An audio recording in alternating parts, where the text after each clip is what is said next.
দর্শক স্বাগত জানাচ্ছি টিভিএন 24 নিউজ নেটওয়ার্কের নিয়মিত আয়োজন দি ভিউজ অনুষ্ঠানে। আপনাদের সাথে আছি আমি ইহসান জুয়েল। আমরা এই অনুষ্ঠানের মাধ্যমে মূলত আমেরিকা বসবাসরত বাংলাদেশি কমিউনিটি সহ মানুষ যারা আছেন তারা কিভাবে তথ্য পেতে পারেন, অর্থাৎ ঘরে বসেই আপনার প্রয়োজনীয় শিক্ষা, চাকরি, সংস্কৃতি, অর্থনৈতিক নানা ধরনের তথ্যগুলো পেতে পারেন সেই ব্যবস্থা করে থাকি। অর্থাৎ একেবারেই আপনার হাতের নাগালে এনে তথ্যগুলো পৌঁছে দেওয়ার চেষ্টা করি। আজকে যে বিষয়টি নিয়ে কথা বলবো সেটি অত্যন্ত গুরুত্বপূর্ণ, কারণ আপনারা জানেন এর মধ্যে প্রেসিডেন্সিয়াল নির্বাচন অনুষ্ঠিত হয়ে গেছে এবং সেইখানে জয় পেয়েছেন রিপাবলিকান প্রার্থী ডোনাল্ড ট্রাম্প, যিনি আগামী 20 জানুয়ারি ক্ষমতা কিংবা দায়িত্ব গ্রহণ করতে যাচ্ছেন। তবে তিনি নির্বাচনের আগে যে বিষয়গুলো বলেছিলেন এবং নির্বাচনের পরে বলছেন কার্যকর করার পরিকল্পনা করছেন, তার মধ্যে দুটি বিষয় খুবই গুরুত্বপূর্ণ। একটি হলো অভিবাসন নীতি, অর্থাৎ তিনি প্রতিশ্রুতি দিয়ে আসছিলেন তিনি দায়িত্ব নেওয়ার প্রথম দিনেই আমেরিকা আনডকুমেন্টেড অর্থাৎ অনথিভুক্ত যে নাগরিকরা আছেন তাদেরকে দেশ থেকে বের করে দেওয়ার ব্যবস্থা করবেন।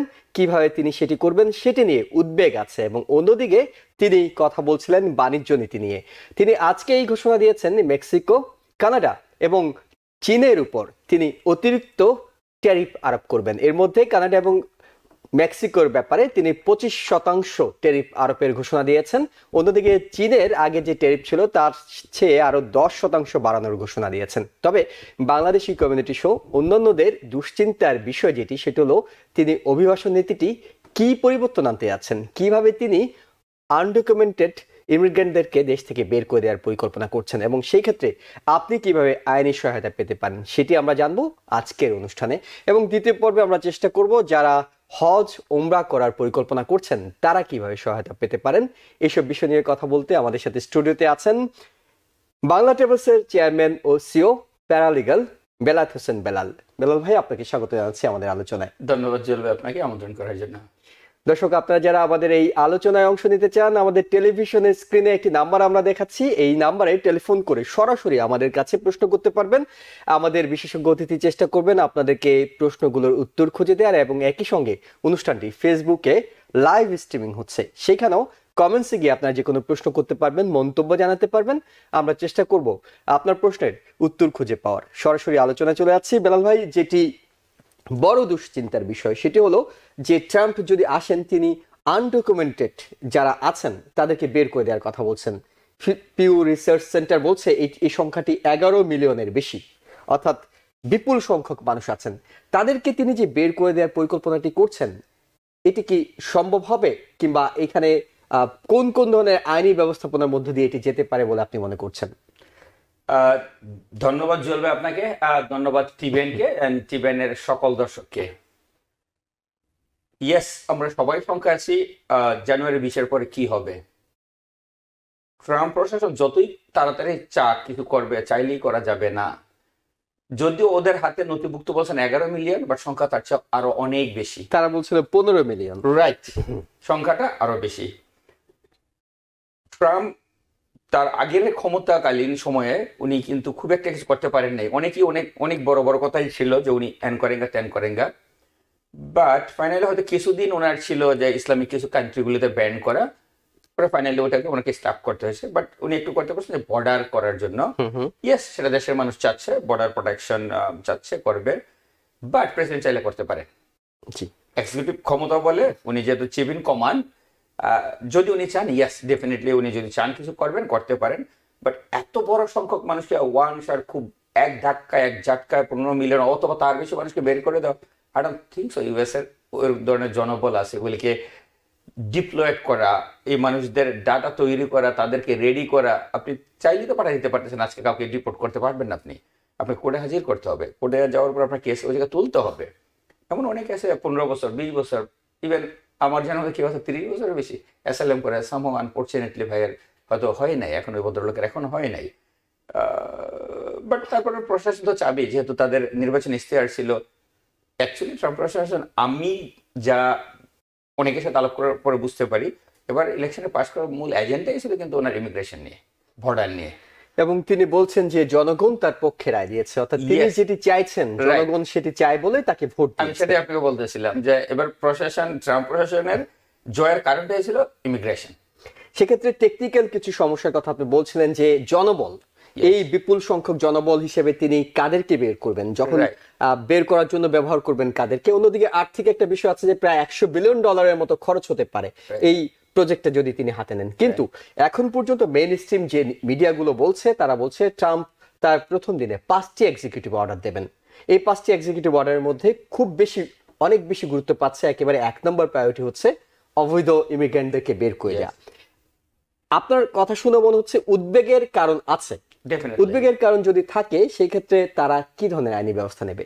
ওকে, যদি কারো কোনো ধরনের অ্যাপ্লিকেশন করা থাকে এবং যদি ওনার কোনো photo ID anything, either work permit হোক, ড্রাইভার লাইসেন্স হোক, স্টেট আইডি হোক, যদি কারো কোনো আইডি থাকে, উনি কিন্তু আনডকুমেন্টেড না, উনার গ্রিন কার্ড হয় নাই, বাট উনি আনডকুমেন্টেড না। Either travel permit, work permit, work authorisation, ID card, any photo ID, উনি যদি অ্যাটলিস্ট অ্যাসাইলামও যদি কারো করা থাকে, এক্সাম্পল যদি কারো অ্যাসাইলামও করা থাকে, আনটিল আনলেস আপনার অ্যাসাইলাম যদি ডিনাই না হয়, আপনি আনডকুমেন্টেড না, আপনি ডকুমেন্টেড বাট আপনার রেজাল্ট পেন্ডিং, বের করার ক্ষমতা তো ইজি না। ইয়েস, যদি কোনোদিন আপনার এগেনস্টে লেটস এক্সাম্পল আপনি হয়তো কোর্টে উঠবেন, আপনার অ্যাসাইলাম হোক বা এনি কেস, আমি শুধু অ্যাসাইলাম বলতে চাচ্ছি না, এনি কেস, যে কোনো এনি কেসে আপনি তো কোর্টে যাবেন, জাজ আপনাকে রায় দিবে। যদি আপনার এগেনস্টেও যদি রায় যায়, এগেন আপনার অধিকার আছে আপনি আবার অ্যাপ্লাই করার জন্য, আপনি অ্যাপিল করতে পারেন। এখনো পর্যন্ত যেটা জানা যায়, অনেকে আজকে আমার অফিসে এক ভদ্রলোক এসে বলছে, ভাই আমার তো 11 বছর হয়ে গেল, এখন পর্যন্ত আমি ডেটই পাই নাই। আচ্ছা, উনি কিন্তু আনডকুমেন্টেড না, উনি ডকুমেন্টেড। গভর্নমেন্ট যদি ওনাকে এখন বের করতে চায়, তার কিন্তু কোর্টে উঠতে হবে, তাকে ডিনাই করতে হবে, তার রেজাল্ট দিতে হবে, তারপরে চাইলে ওনাকে বের করতে পারবে। এবং গুরুত্বপূর্ণ একটা শুধু বিষয় এটাই শেষ না, ওনাকে দিবে ওরা, লেটস এক্সাম্পল এবিসিডি, একজন কাউকে কোর্ট হয়তো দিল যে না তুমি ডিপোর্ট, আমরা তোমার অ্যাসাইলাম মঞ্জুর করবো না, বা না চাওয়ার সাথে সাথে আপনি বের করে দিতে পারবেন না। আবারও আপনি আপনার আইন পাওয়ার ক্ষমতা আছে, আপনি আইনের বললে বা আপনি লয়ার আপনি নেন, আপনি আবার অ্যাপ্লাই করেন, আপনি আবার রিকনসিডারেশন আপনি অ্যাপ্লাই করতে পারবেন। কিন্তু গুরুত্বপূর্ণ একটা বিষয় হলো, যাদের ডিনাই হয়ে গেছে, এর পরবর্তীতে যে আবেদনটা করতে হবে আপনাকে সেই ডিনাইয়ের বিরুদ্ধে, সেটি আপনার করা থাকতে হবে। অবশ্যই এটা করা থাকতে হবে। যদি আপনি না করেন, রেজাল্ট আপনার one way, right. Let's see আপনি আমাকে কিছু বললেন, আমি অ্যাকসেপ্ট করলাম, আমি আপনার এগেইনস্টে বলি নাই যে এই রেজাল্ট আমি মানি না, দ্যাট মিন্স আমি রেজাল্ট মানলাম, হুইচ ইজ আপনি ডিপোর্টেড। আপনি কোনো বলছেন না তোমার কেস আমরা মঞ্জুর করলাম না, তোমার case is close, you got to leave.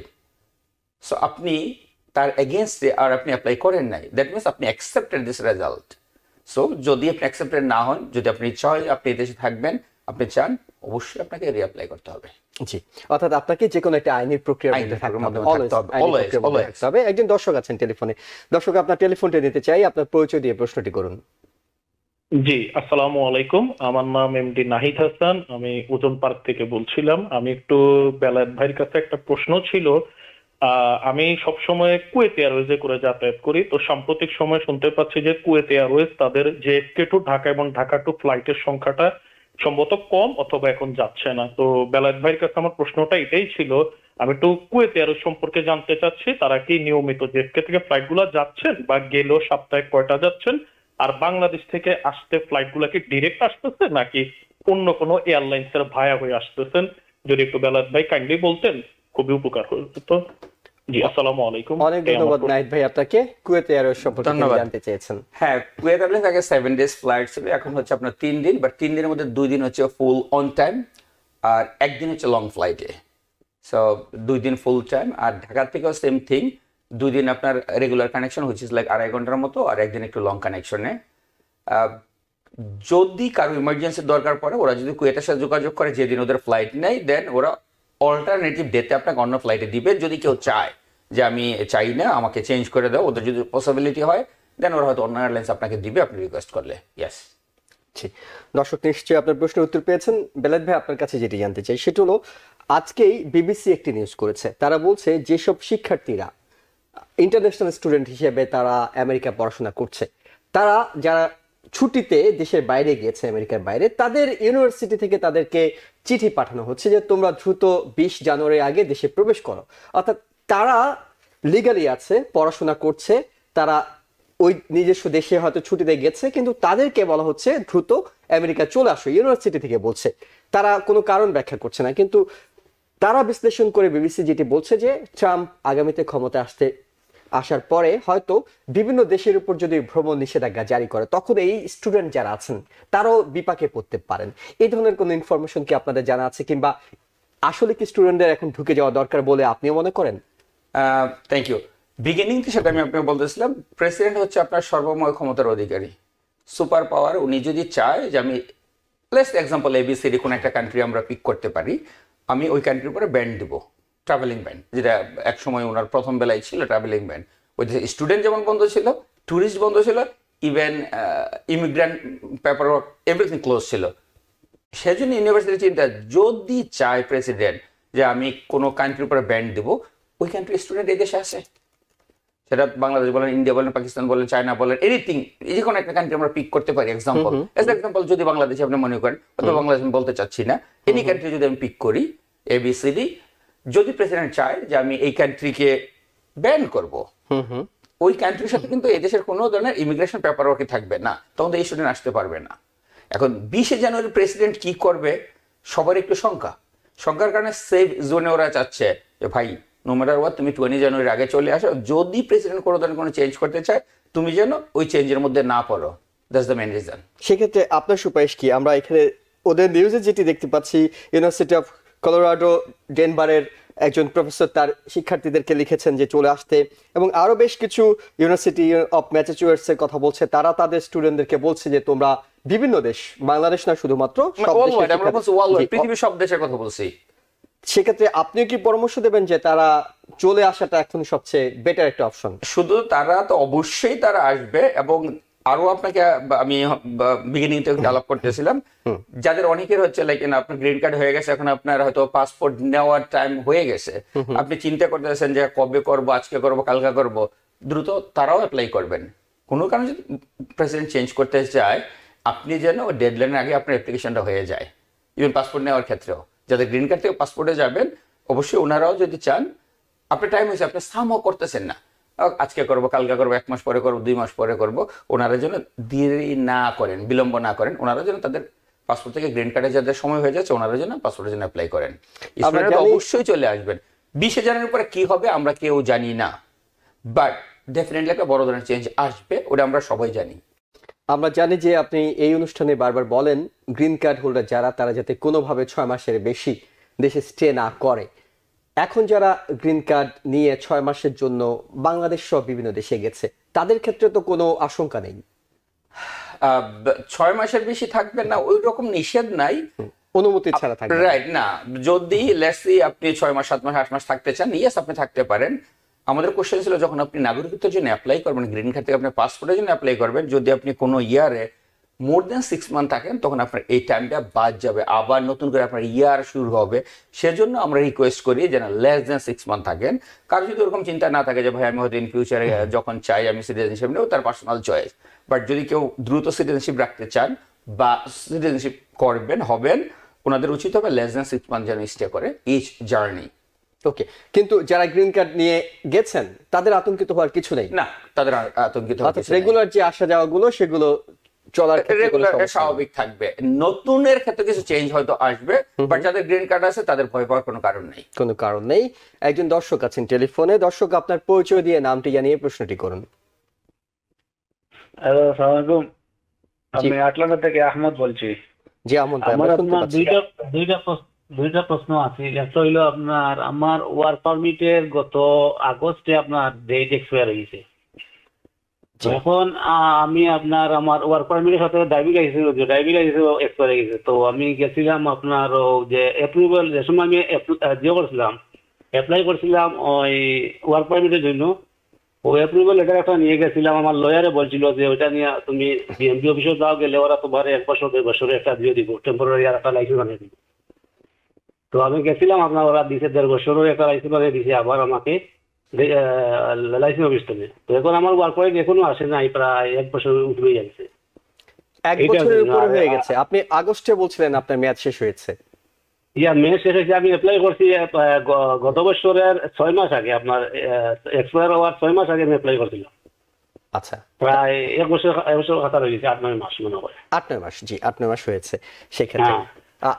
আর এরপরে আরেকটা প্রশ্ন আছিল আপনার, সরি আর একটা প্রশ্ন আছিল আপনার, আমার তো অনেক দিন হয়ে গেছে, প্রায় 12 বছর হয়ে গেছে আমার এসআইলে মারছিলাম, আমার এখনো কোনো ফাইনাল ডেট আসে নাই, এটা হোল্ড হয়ে রাখি দিছে। খালি আমি কল করলে ওরা খালি হয় আপনার পেন্ডিং আছে পেন্ডিং আছে, এইটাই হয়।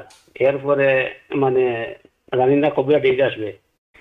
আর আর একটা প্রশ্ন আছে আপনার, ওই আমি কি বাইরে বাইরে যাইতে পারবো, মানে আমার ফ্যামিলির সাথে দেখা করার জন্য, যেমন ধরেন অন্য কোনো দেশে, বাংলাদেশ ব্যতীত অন্য কোনো দেশেও যাওয়ার কোনো সিস্টেম আছে না আমাদের ওটা ওইটা? জি, আমরা বুঝতে পেরেছি আহমদ ভাই, আপনাকে অনেক ধন্যবাদ। তিনি 3টি প্রশ্ন করেছেন। প্রথম প্রশ্নটি তিনি করছিলেন যে তার ওয়ার্ক পারমিটের মেয়াদ শেষ হওয়ার 6 মাস আগে তিনি আবেদন করেছেন, এখনো পাননি, এই ক্ষেত্রে তিনি কি করবেন।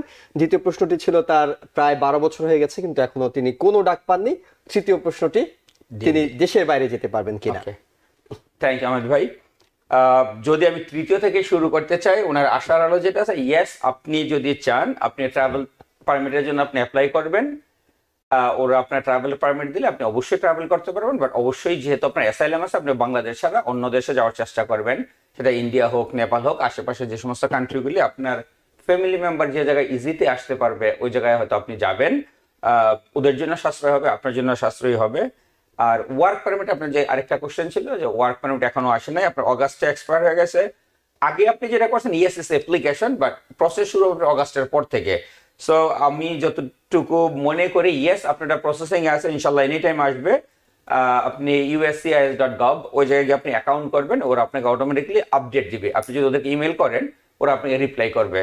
ওর আপনার ফোনে, সেল ফোনে যদি আপনি চান SMS বা অ্যালার্ট সেট আপ আপনি রাখতে পারেন, ওরা আপনার ফোনেও কিন্তু নোটিফিকেশন পাঠাবে যদি আপনার ওয়ার্ক আদার ওরা মেইল করে। ওকে, ধন্যবাদ। ধন্যবাদ। আরো একজন দর্শক আছেন টেলিফোনে। দর্শক, আপনার নাম বলে আপনার প্রশ্নটি করুন। আপনার আমার আরেকটা জিও আছিল, ওটা যদি বলতেন আমাকে একটু, কি আছিল এই যে ওয়ার্ক পারমিটে আপনার ওই যে কি হয় এটা আপনার মনে হয় অগাস্ট এক্সপায়ার হয়েছে ওয়ার্ক পারমিট আপনার। আপনি বলছিলেন অগাস্টে আপনার ওয়ার্ক পারমিট এক্সপায়ার্ড হয়েছে, এরপর আপনি আবেদন করেছেন। হ্যাঁ ওই ঠিক আছে, ঠিক আছে, ঠিক আছে। আমার ওই যে আমি ইউএসএ তে কল মারছিলাম, আমার একটা নম্বর আমার লয়ার আমাকে দিয়েছিল, আমি এই নম্বরে কল মারছিলাম। ইউএসএ তে ওরা বলছে যে তুমি কয়বার ওয়ার্ক পারমিট, আমি 4বার ওয়ার্ক পারমিট হয়ে আছি। প্রথমে 1 বছর আসছিল, বাদে 2 বছর আসছিল, 2 বছর 2টা পাইছি, এখন মানে 4বার হয়ে গেছে। তো এরা ওটা কইছে আমরা ইউএসএ এসে আমরা এরা দিয়ে করতেছি, আলাপ করতেছি, তোমার কি করা যায়, মানে এইটা আমরা বলছে ওরা। হ্যাঁ, মানে সাইটটা আমি কাটবাই আছি, বুঝছো, সাইটটা টোটাল সাইটটা কাটে গেছে। আপনার অ্যাপ্লিকেশন রিভিউ, আপনার অ্যাপ্লিকেশন রিভিউতে আছে, ওরা রিভিউ করবে, রিভিউ করার পর ওরা আপনাকে পাঠাবে। অর্থাৎ আপনি আশাবাদী থাকতে পারেন যে আপনি এটা পাবেন, এবং যতদিন আপনি এটা না পাচ্ছেন, যেহেতু আপনি এটা ডিনাই করেনি, আপনি যেখানে কাজ করছেন সেখানে আপনি এই তথ্যটি দেখাতে পারবেন যে আমার ওয়ার্ক পারমিটের জন্য আবেদন করা হয়েছে। ওনাকে একটা কাগজ ওরা দিছে এবং তারা আপনার কাছে একটা কাগজ আছে কিন্তু। সো অথবা আপনার কোনো চিন্তার বা ভয়ের কোনো কারণ নাই। ওয়ার্ক পারমিট এগেইনস্টে ওনাকে টেম্পোরারি একটা কাগজ ওনাকে অ্যাপ্রুভাল দিছে। ওকে, সেটা দেখিয়ে আপনি কাজ করতে পারবেন। অনেক ধন্যবাদ আহমদ ভাই। আরেকজন দর্শক আছেন টেলিফোনে। দর্শক, আপনার টেলিফোনটি নিতে চাই, পরিচয় দিয়ে প্রশ্নটি করুন। জি, আসসালামু আলাইকুম, আমি ইলিয়াস বলতেছি আলবানি থেকে। জি ইলিয়াস ভাই, প্লিজ আপনার প্রশ্নটি করুন। জি, আমার কোয়েশ্চেন হলো, আমি অ্যাসাইলামের মাধ্যমে 2017-এ আসছি। তো ওই সময় বেসিক্যালি ডিটেনশন সেন্টারে ছিলাম, আমার বন্ড হয়েছে, বাট সামহাও আমি রিসেন্টলি আমার ব্যাকগ্রাউন্ডটা রান করছি এই যে FBI পোর্টাল যেটা আছে ওইটার মাধ্যমে। তো ওইখানে আসছে I was arrested on that day, but I was detention center and I gotta pay the bond to get out from detention center. But my question হলো কি, আমার এটা কি জন্য বলতেছে যে arrested হয়েছি on background run? জি, অনেক ধন্যবাদ। ওকে, ধন্যবাদ আপনাকে। আপনার অ্যারেস্টেড যেটা ছিল, আপনি যখন বর্ডার ক্রস করে আসেন আপনাকে ওরা ওই জায়গা থেকে অ্যারেস্ট করে নিয়ে আসে। দিস ইজ আপনি অ্যারেস্টেড, আপনার ক্রাইম অ্যারেস্টেড না। এই দেশে আপনি ইলিগালি প্রবেশ করলেন, সেজন্য ওরা আপনাকে অ্যারেস্ট করছে। সেটা আমিও যদি যাই, এনি পারসন ইলিগালি যদি বর্ডার দিয়ে কেউ ক্রস করে ঢুকতে চায় তাকে অ্যারেস্ট করবে, এটি স্বাভাবিক এবং এটি নিয়ম সারা পৃথিবীতেই। সো এটার জন্য আপনার চিন্তার কোনো কারণ নাই। আপনি অ্যারেস্টেড কোনো অন্য ধরনের না। তারপরে আপনি ডিটেনশনে গেছেন, আপনাকে অ্যারেস্ট করলো, আপনি ডিটেনশনে গেলেন, আপনার বন্ড হলো, এন্ড এভরিথিং অ্যাবসলিউটলি 1 by 1 আপনার প্রসেস যেটা হওয়ার কথা ওইভাবেই আছে। অন্য 10 জন যা হয় এটা নিয়ে আপনার তাই আপনাকে আছে। আতঙ্কিত এটা নিয়ে হওয়ার কিছু আপনার নেই। যে আমি কি ডিটেনশনে গেলাম অথবা আমার অ্যারেস্টেড, এটা কি আমার জন্য খারাপ কিছু কি না? না, সবাই সেম থিং, যারা বর্ডার দিয়ে আসবে সবাইকে অ্যারেস্ট দেখানো হবে। ব্যাকগ্রাউন্ড চেক করলে সবার এটাই আসবে যদি কেউ বর্ডার ক্রস করে আসে। যে কথা ভিসা নিয়ে আসেন নাই, আপনি বর্ডার ক্রস করে চলে আসেন উইদাউট পারমিশন, সেজন্য। বাট এটা আপনার চিন্তার কোনো কারণ নাই। তারপর যদি আপনার বড় বেশি কোনো ধরনের কনসার্ন থাকে, যেহেতু জানুয়ারি 20-এর পরে একটু ইমিগ্রেশন ব্যাপারে অনেক কিছু চেঞ্জ হবে, আপনি যে কোনো একজন লয়ার, আপনার পরিচিত ভালো লয়ারের সাথে যোগাযোগ রাখেন, আশা করি ওনারা আপনাকে হেল্প করবে। ধন্যবাদ। জি, আরো একজন দর্শক আছেন টেলিফোনে। দর্শক, আপনার টেলিফোনটা নিতে চাই, আপনার পরিচয় দিয়ে প্রশ্নটি করুন। জি, আসসালামু আলাইকুম। ওয়ালাইকুম আসসালাম।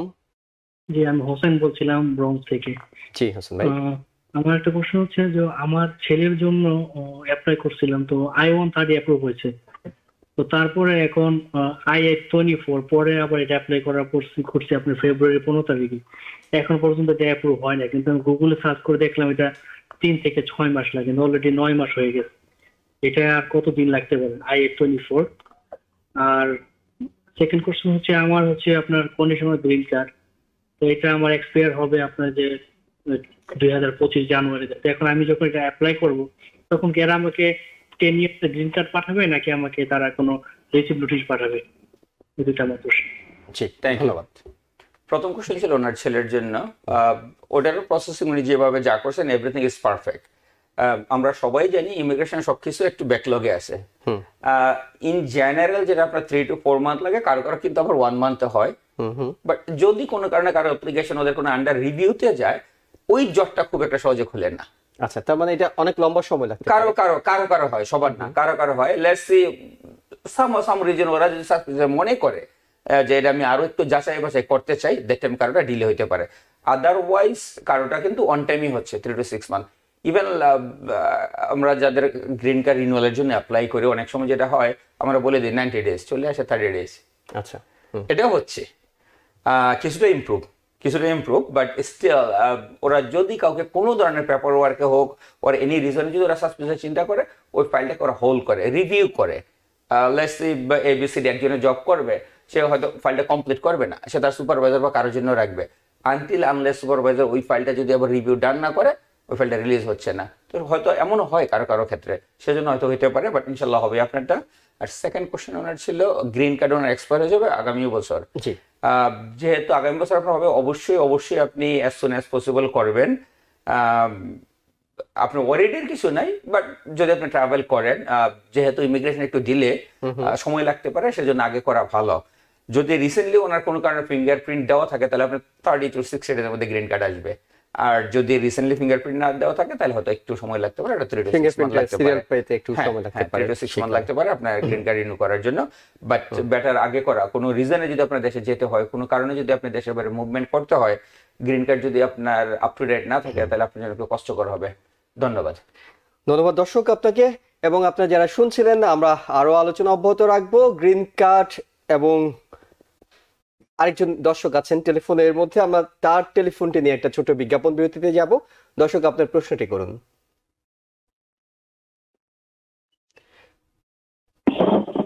দর্শক, আপনার প্রশ্নটি করুন, আমরা শুনতে পাচ্ছি। আমি ফারুক বলছি ওয়াশিংটন থেকে। জি, আমার স্ট্যাটাস বলতে গেলে আসলে আমি T1D বিষয়ে এসেছিলাম। আমি এখন ওভারস্টে। তো আমার উদ্দেশ্য হলো আমি 2 বছর 3 বছর থেকে চলে যাবো, তো এর মধ্যে 2 বছর হয়ে গেছে। তো এখন ভয় পাচ্ছি চলে যাওয়াটা উচিত, কারণ আমি কোনো অ্যাসাইলামও ঠিক করি নাই, বা আমি কোনো কেস টেস করি নাই, বা কোনো লিগ্যাল প্রসিডিউর চাইনি। উদ্দেশ্য ছিল চলে যাওয়া। ফারুক ভাই, আপনি স্টুডেন্ট ভিসা এসেছিলেন না ভিজিট ভিসা এসেছিলেন, কি বলেছিলেন? T1D ভিসা, এটা হলো প্রো মেম্বার ভিসা। জি জি, আমি T1D visa. Okay, thank you. আপনি 2 বছরের বেশি ওনার ওভারস্টে হয়ে গেছে। এখন তিনি কোনো আবেদন করেননি, তিনি কি করবেন তিনি ঠিক বুঝতে পারছেন না, তিনি চলে যাবেন না থাকবেন নাকি আবেদন করবেন, কোন প্রক্রিয়া যাবেন? ওকে, ধন্যবাদ ফারুক ভাই আপনাকে। যদি আপনি অ্যাসাইলাম করতে চান, ওর লাইক অনেকে ম্যারেজ কেসে যায়, হ্যাঁ স্পাউস কেসে যায়, যদি ওরকম আপনি করতে চান, ওর আর ডিফারেন্ট কিছু আপনি করতে চান, ওভার স্টে আপনার ওটা আপনি ট্রান্সফার হয়ে যাচ্ছে। যখন আপনি লেস এক্সাম্পল আপনি পলিটিক্যাল অ্যাসাইলাম করবেন, এক্সাম্পল বলতেছি আমরা, যদি আপনি পলিটিক্যাল অ্যাসাইলাম করেন আপনার ওভারস্টের জন্য আর কিছু হচ্ছে না, বিকজ আপনার নিউ ফাইল ক্রিয়েট হচ্ছে আপনার জন্য। আপনি অলরেডি পলিটিক্যাল অ্যাসাইলাম যখনই আপনি করবেন আপনার অলরেডি একটা ফাইল হয়ে যাচ্ছে।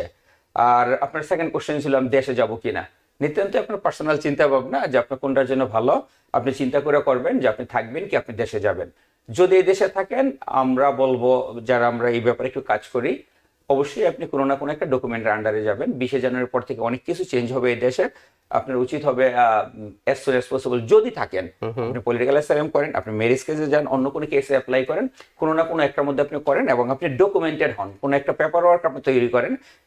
ওর আপনি অ্যাটলিস্ট যদি আইডি আপনার থাকে ইজ ফাইন, যদি না থাকে আপনি কোনো ধরনের একটু ইমিগ্রেশন অফিসার যারা যে কোনো একটা আইনি প্রক্রিয়ার মধ্যে আপনি থাকেন। কারণ হলো আপনি যতক্ষণ আনডকুমেন্টেড ততক্ষণ আপনার আশঙ্কা বেশি, ততক্ষণ আপনার রিস্কটা বেশি, সামনের দিনগুলোতে সেটা আরো কঠিন হবে আপনার জন্য। আপনি যদি থাকতে চান তাহলে লিগ্যাল ওয়েতে থাকাই ভালো বলে থাকবেন। জি, আরেকজন দর্শক আছেন টেলিফোনে। দর্শক আপনার টেলিফোনটিও নিতে চাই, আপনি প্রশ্নটি করুন। জি আসসালামু আলাইকুম, আমি ইলিয়াস বলতেছি, একটু আগে কল দিয়েছিলাম, কাইন্ডলি আমার একটা কোয়েশ্চেন রয়েছে। জি, আমার কোয়েশ্চেন হলো রিসেন্টলি আমার অ্যাসাইলাম হিয়ারিং হয়েছে মেবি 2-3 মান্থ এগো। সো আমার রেজাল্টটা দেওয়া হয় নাই, বাট জজ আমাকে আরেকটা ডেট দিছে, বলছে যে ওই ডেটে আমার রেজাল্ট দেওয়া হবে। আর ওই সময় ইন্টারভিউ আমার খুব ভালো হয়েছিল, বেসিক্যালি শুধু কিছু ডকুমেন্টে ভুল ত্রুটি ছিল, ওইগুলো আমাকে গভর্নমেন্ট অ্যাটর্নি জিজ্ঞেস করছিল যে কোনটা কারেক্ট হবে। সো আমি এগুলা কারেক্ট করছি যে এই ডেটগুলো কারেক্ট হবে। তারপরে আমার জজ আমার অ্যাটর্নিকে বলছে যে ক্লোজিং স্টেটমেন্ট দেওয়ার জন্য, ওইটাও সাবমিট করা হয়েছে। তো আমার কোয়েশ্চেন হলো যে ওই ডেটে কি হতে পারে, বা এই কি সেম জজ থাকবে কিনা, বা রেজাল্টটা কি আগেই বলে দেবে, এরকম কিছু? কবে আপনার নতুন ডেটটি কবে দিয়েছে? জানুয়ারি 15 তারিখ। খুবই কাছাকাছি। ওকে, কি হতে পারে কিংবা রেজাল্টটা কি হতে পারে? ধন্যবাদ আবার আপনাকে। ইনশাআল্লাহ আশা করি ফেভার আপনার পক্ষে যাবে, খুবই আশাবাদী। জাস্ট ওনার কিছু ডকুমেন্ট মিসিং ছিল, যাকে আমরা বলি যে যদি কিছু থাকে রিভিউয়াল ও রিভিউ করো। আপনি যেটা বললেন যে জাজের কোশ্চেন ওনার একটা ছিল সেম থাকবে কিনা, 99% ইয়েস থাকে, বাট কেউ যদি ছুটিতে থাকে 15 তারিখে আপনার কেস কেউ না কেউ চালাবে, কোনো না কোনো জাজ আসবে। আর যদি উনি অসুস্থ থাকে তাহলে উনি আসবেন না। Otherwise yes, most of the time যারা কন্টিনিউ জব করে সিমিলার টাইম সাধারণত ওনারাই থাকেন। Once in a while change হওয়ার চান্স থাকে। যেই জাজ থাকুক আপনার এভরিথিং ওনার মনে নাই, যে নতুন আসবে তারও মনে নাই। আপনার অল রেজাল্ট কম্পিউটার ওদের কাছে আছে, আপনার পেপার ওয়ার্ক যেগুলো ছিল ওদের কাছে A to Z আছে, ওরা ওটা দেখেই আপনাকে জাজ দেবে এবং আপনি নতুন যে স্টেটমেন্ট দিচ্ছেন তার উপর ভিত্তি করে ওরা আপনাকে রেজাল্ট দেবে।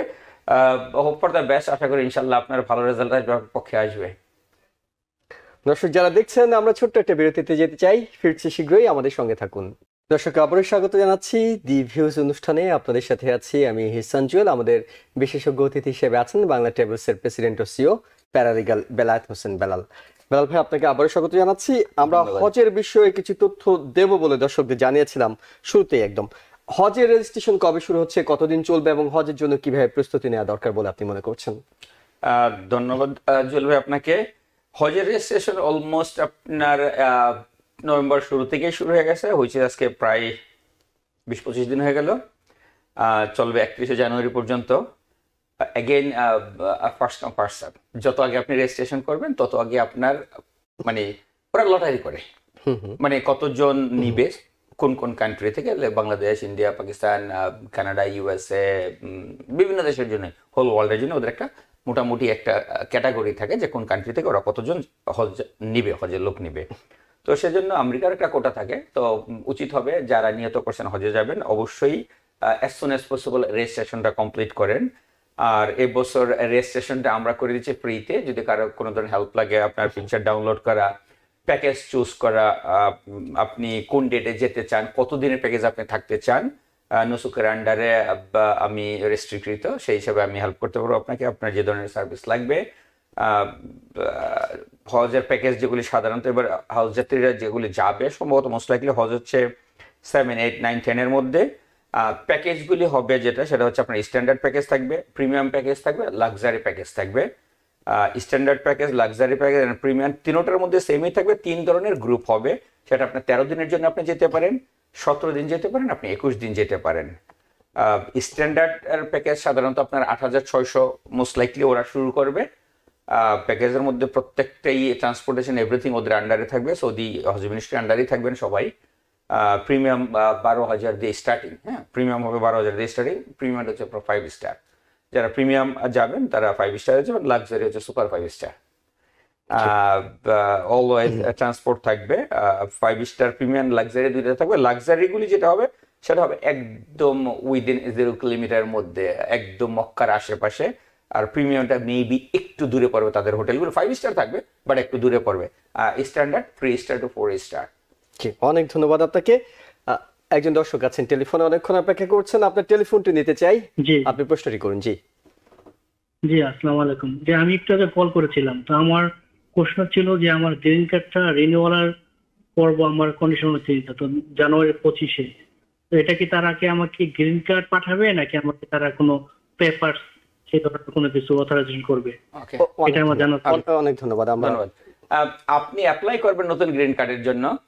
অ্যাপ্লাই করার পরে ওরা আপনাকে ফিঙ্গারপ্রিন্টের, প্রথম হচ্ছে আপনি একটা চিঠি যখন পাঠাবেন, আপনি অ্যাপ্লাই করবেন, ওরা অ্যাকনোলেজমেন্ট দিবে, আপনার লেটার ওরা অ্যাকসেপ্ট করবে। দেন আপনাকে ওরা একটা চিঠি পাঠাবে, ইয়েস আপনার চিঠি আমরা পাইলাম, ডান। তারপর আপনাকে ওরা কি করবে, ফিঙ্গারপ্রিন্টের জন্য আপনাকে একটা লেটার পাঠাবে, ফিঙ্গারপ্রিন্টের ডেট দিবে, আপনি ফিঙ্গারপ্রিন্ট দিবেন, আপনার গ্রিন কার্ড আপনার কাছে থাকবে, ওরা গ্রিন কার্ড নেবে না। যদি কোনো কারণে আপনার গ্রিন কার্ড আসতে দেরি হয়, দেন ওরা আপনাকে একটা সাপোর্টিং ডকুমেন্ট দিবে, আপনাকে পাঠাবে। কোনো কারণে যদি আপনি সাপোর্টিং ডকুমেন্ট মিস করেন, আপনি ওদেরকে কল করলে ওরা পাঠাবে, অনলাইনে আপনি করতে পারেন, অথবা যদি ইমার্জেন্সি কোনো কারণে আপনার দেশের বাইরে ট্রাভেল করতে হয়, আপনি uscis.gov ওর আন্ডার গিয়ে আপনি অ্যাপয়েন্টমেন্ট করে অফিসারের কাছ থেকে গিয়ে আপনি আপনার পাসপোর্টের সিল নিয়ে আসতে পারবেন। মোস্ট লাইকলি ওরা অলওয়েজ যখন আপনার চিঠি রিসিভ করবে, ওরা আপনাকে একটা লেটার দিবে, ওরা ভ্যালিড সামটাইম 2 ইয়ার্সের, কাউকে 3 ইয়ার্স, কারো 1 ইয়ার, বিভিন্ন রেটে আপনাকে ওরা একটা চিঠি পাঠাবে, যে চিঠির মধ্যে আপনার লেখা থাকবে গ্রিন কার্ড আপনার নেক্সট এতদিনের জন্য ভ্যালিড। আপনার ফিজিক্যালটা না, ওরা একটা পেপার যেটা দিবে ওটার মধ্যে আপনার লেখা থাকবে কতদিনের জন্য ওরা আপনাকে অলরেডি এক্সটেনশন আপনাকে দিল, বাট পরে যখন আপনার গ্রিন কার্ড মেল করবে, সেটা হয়তো ইনশাল্লাহ 10 ইয়ারের গ্রিন কার্ড আসবে আপনার পরেরটা। অর্থাৎ আপনি ফাইনালি একটি ফিজিক্যাল গ্রিন কার্ডই পাবেন, কিন্তু তার আগে আপনি লেটার পাবেন কতদিন পর্যন্ত এক্সটেনশন করেছে।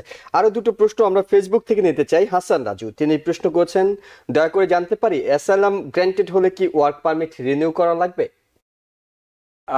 অ্যাসাইলাম যদি আপনার গ্রান্টেড হয়ে যায়, আপনার তো জান এভরিথিং, ইয়েস। যদি আপনি অ্যাসাইলাম ডান মানে আপনি তখন পার্মানেন্ট রেসিডেন্সি চলে আসছেন, ট্রান্সফার হয়ে গেলেন, ইয়েস। যদি আপনি চান ভালো করে রাখতে পারেন, ভালো করা ভালো। যদি চান রাজু ভাই অবশ্যই করবেন, করা ভালো। বাট এই জায়গায় আপনার বাধ্যতামূলক আর কিছু নাই যে ডেফিনেটলি আমাকে করতে হবে কি না। Already owner green card on process চলে আসতেছে, অন দা ওয়ে। সো না করলেও চলবে, কিন্তু করে রাখলে সেটা আপনার ইচ্ছা। শাকিল হোসেন টুটুল তিনি একটি প্রশ্ন করেছেন, গ্রিন কার্ড হোল্ডাররা সেনজেন ভিসা অ্যাপ্লাই করার ক্ষেত্রে বাংলা ট্রাভেলস কি হেল্প করে? ইয়েস, যদি আপনার সেনজেন ভিসা, তো অবশ্যই। ইভেন অন্যান্য কান্ট্রি ভিসা যদি বাংলা ট্রাভেল সব কান্ট্রি ভিসাই প্রসেস করে। যদি আপনি লাগে আপনি আসবেন, ওয়েলকাম। আমাদের 7 ডেজে খোলা আছে, জ্যাকসনে আসতে পারেন। ইয়েস, আমরা প্রসেস করি। জি, আর একজন দর্শক আছেন টেলিফোনে। দর্শক আপনার টেলিফোনটি নিতে চাই, নাম বলে প্রশ্নটি করুন। আমরা প্রশ্নটি মিস করেছি। আমরা এরপরে যে বিষয়টিতে যেতে চাই সেটি হলো যে যদি কেউ দীর্ঘদিন ধরে আছেন, অর্থাৎ তার অ্যাডভান্স প্যারোল নিয়ে যদি তিনি বের হতে চান, আমেরিকা থেকে বের হতে চান, তিনি দীর্ঘদিন ধরে আছেন, তার জন্য আইনি কোন প্রক্রিয়া যেতে হবে? বলেন। কেউ যদি এইখানে প্যারোলে তিনি দেশের বাইরে যেতে চান, তাহলে তিনি কিভাবে যাবেন, তার আইনি প্রক্রিয়াটি কি হবে? আপনার লেসে পলিটিক্যাল অ্যাসাইলাম আছে, অথবা আপনার সেম থিং স্পাউস থেকে করা, অথবা আপনার বিবাহ থেকে আপনি অ্যাপ্লাই করা। এনিওয়ে যদি আপনার কোনো ধরনের কোনো অ্যাপ্লাই থাকে এবং কেস যদি আপনার লম্বা সময়ের জন্য পেন্ডিং থাকে, আপনার রেজাল্ট এখনো ইয়েস অথবা নো কোনোটাই আসে নাই, তখন আপনি যেটা করতে পারেন, আপনি প্যারোল যাকে বলে, অথবা অ্যাডভান্স প্যারোল বলে, অথবা ট্রাভেল ডকুমেন্ট বলে, ওটার জন্য আপনি অ্যাপ্লাই করতে পারেন। অ্যাপ্লাই করার পর আপনার ফিঙ্গারপ্রিন্ট নিবে, দেন ওরা আপনাকে আইদার বুক পাঠাবে, অথবা এরকম কাগজ পাঠাবে, অথবা ড্রাইভার লাইসেন্সের মতো উপরে ওয়ার্ক অথরাইজেশন লেখা থাকে, নিচে প্যারোল লেখা থাকে, চ্যাপ্টার যে কোনো একটা অ্যাকসেপ্টেড, সেম থিং চাইলে ট্রাভেল করতে যেতে এটা পারবেন, নিয়েও বাইরে যাওয়ার ট্রাভেল সুযোগ আছে। করতে পারবেন। আরেকটি প্রশ্ন আপনার কাছে করতে চাই বেলায়েত ভাই, সেটা হলো আমেরিকা বসবাসরত অনেকে আছে তাদের পরিবারের সদস্যদের জন্য পিটিশন করে রেখেছেন, সেটি এখনো অ্যাপ্রুভ হয়নি। এই সময়টাতে কি পরিবারের সদস্যরা B1 B2 ভিসা এসে তারা আত্মীয়-স্বজনদের সাথে দেখা করে যেতে পারবেন? অবশ্যই পাবেন। ইভেন অনেকে যেটা করে আসার পরও ওনারা তো ওই জায়গায় 5 ইয়ার্স মাল্টিপল, এক্সাম্পল আপনি যেটা বলছেন, যদি আসে ওনারা 5 ইয়ার্স মাল্টিপল পাচ্ছে, সো ওনার তো অ্যাপ্লিকেশন বাংলাদেশের প্রসেস অথবা যে দেশেই থাকেন, যে দেশ থেকে আসবেন, ওনার অ্যাপ্লিকেশন অন প্রসেসে আছে, ওনারা চলাফেরা করতে পারতেছেন অবাধলি, এতে কোনো সমস্যার কিছু নেই। যখন ওনাদের হয়ে যাবে ডান জান, অর্থাৎ তারা এসে এখানে কোনো সমস্যা নেই, সমস্যা হবে না। আরেকজন দর্শক আছেন টেলিফোনে, আপনার প্রশ্নটি নিতে চাই। জি, আসসালামু আলাইকুম। আমি আরিফ বলছিলাম। আমি ইউএসএ তে আসছি 1.5 মাস হয়। আমার ভিসা ওভারস্টে হয়ে গেছে, আর আমি এসেছি মূলত C1D ক্রুম্যান ভিসায়। তো এটা এখন এক্সপায়ার্ড আর কি বলা যায়। তো আমি এখন আছি, আমি এখন অ্যাসাইলাম ফাইলিং করতে যাচ্ছি। এই ব্যাপারে যদি একটা কন্টাক্ট নাম্বার, আর আমি থাকি মূলত ওয়াশিংটন স্টেটে, তো একটা কন্টাক্ট নাম্বার। আর আমার সেকেন্ড প্রশ্ন, অ্যাসাইলাম ফাইল করলে কি আমি যে কোনো সময় দেশে চলে যেতে কি কোনো সমস্যা হবে? আর এটা ছিল। আর থার্ড প্রশ্ন, আমার একটা বন্ধু, সে 2 বছর যাবত ওভারস্টে আছে, টেক্সাসে আছে, তো সে এখন দেশে চলে যেতে চায়। তার জন্য কি করার, মানে শুধু টিকিট কাটবে আর চলে যাবে, ব্যাপারটা এরকম? জি, ধন্যবাদ। আমরা আপনার প্রশ্নগুলো বুঝতে পেরেছি। জি, ওকে। প্রথম হচ্ছে আপনার বন্ধু দেশে যাবে, 2 বছর ওনার ওভারস্টে আছে, উনি শুধু টিকিট কাটবে চলে যাবে কিনা? ইয়েস, যদি ওনার বাংলাদেশ পাসপোর্ট যদি এক্সপায়ার না হয় তাহলে কোনো ব্যাপার না, উনি যেতে পারবে। যদি বাংলাদেশ পাসপোর্ট এক্সপায়ার হয় এবং উনি দ্রুত যেতে চায়, তাহলে ওনাকে ট্রাভেল ডকুমেন্ট নিতে হবে। ওয়াশিংটন ডিসিতে বাংলাদেশ কনসুলেট আছে, বাংলাদেশ কনসুলেট থেকে যদি আপনারা মনে করেন যে পাসপোর্ট এক্সপায়ার, তাহলে আপনাকে বাংলাদেশ কনসুলেট থেকে ট্রাভেল পারমিট নিতে পারবেন। উনি অনলি টিকিট কিনবেন, পাসপোর্ট নিয়ে উনি ট্রাভেল করতে পারবেন। কেউ ওনাকে জিজ্ঞাসা করবে না কেন চলে যাচ্ছেন, কোনো আপত্তি নেই, উনি চাইলে যেতে পারবেন। আপনারা সেম কোশ্চেন ছিল, যদি আপনি যেতে চান এরকম কোনো সমস্যা থাকবে কিনা? না, আপনি চলে যাওয়ার ক্ষেত্রে কোনো বাধা থাকবে না, চাইলে আপনি যেতে পারেন। আরও আপনার নেক্সট কোশ্চেন ছিল যে ওয়াশিংটন ডিসিতে আপনি হয়তো অ্যাপ্লাই করবেন, আপনি ওর দিকে থাকেন, আপনি ওই জায়গায় আশা করি আপনি গুগলে সার্চ করে আপনার আশেপাশে লয়ার পেয়ে যাবেন, অথবা আমাদের বাংলাদেশে অনেক নিউজ পেপার আছে, ওই জায়গায় আপনি ওয়াশিংটন ডিসির আশেপাশে আমাদের যদি বাংলাদেশের লয়ার ওর আমাদের এশিয়ান লয়ার থাকেন, তারা সেক্ষেত্রে সেখানে বিজ্ঞাপন দিয়ে থাকেন, সেসব তথ্যগুলো আপনি পেয়ে যে কোনো কমিউনিটির আপনি একজন অ্যাটর্নির, একজন আইনজীবীর, একজন লয়ারের পরামর্শ নিতে পারেন। এবং দর্শক, আমরা আপনাদের এই পরামর্শগুলো দেওয়ারই চেষ্টা করছি। আইনি পরামর্শগুলো আসলে কেমন হওয়া উচিত সেগুলো আমাদেরকে জানাচ্ছেন। আমরা এর বাইরে যদি আপনি আর কোনো তথ্য যোগ করতে চান, 30 সেকেন্ডে আমরা শেষ করতে চাচ্ছি। আবারও সেম থিং, ট্রাম্প প্রশাসন আসবে, অনেকেই হয়তো খুব বেশি প্যারানয়েড আছে, প্যারানয়েডের কিছু নাই। যারা আনডকুমেন্টেড তারা যে কোনো আইনি প্রক্রিয়া থাকবেন। আর যদি লেটসি অ্যাসাইলাম করা আছে এনিথিং, আপনি কিন্তু আনডকুমেন্ট অ্যান্ড ডকুমেন্ট, জাস্ট একটা আইডি যেন অবশ্যই সবার সাথে থাকে। এনিথিং যদি কোনোদিন আপনি রাস্তাঘাটে যেন সমস্যায় পড়েন। আর আমাদের সবারই হওয়া উচিত কুল অ্যান্ড কাম, কোনোভাবেই যেন আমরা কোনো ধরনের অপরাধমূলক কাজে না জড়ায় পড়ি। ছোটখাটো একটা জিনিস থেকে অনেকে যেটা হয় যে সাবওয়েতে 3 টাকা 2 টাকা সেভ করার কারণে একজন আরেকজন ওভার স্টে করে চলে যায়, জাম্পিং করে উপর দিয়ে চলে যায়। সো দয়া করে প্লিজ যেন আমাদের মধ্যে ওরকম ছোটখাটো জিনিসের জন্য আমরা যেন বড় ভুল না করি। সবাই সতর্ক থাকবেন, ভালো থাকবেন। অনেক ধন্যবাদ বেলায়েত হোসেন বেলাল ভাই, এবং দর্শক আপনারা যারা দেখছিলেন সবাইকে ধন্যবাদ জানিয়ে শেষ করতে চাই আজকের মতো। ভালো থাকবেন। TBN 24 টেলিভিশন দেখতে আজই কল করুন 7187776556। লগ ইন করুন www.totalcablebd.com। নিউ ইয়র্ক থেকে সম্প্রচারিত TBN 24 টেলিভিশন বিশ্বজুড়ে বাঙালির কণ্ঠস্বর।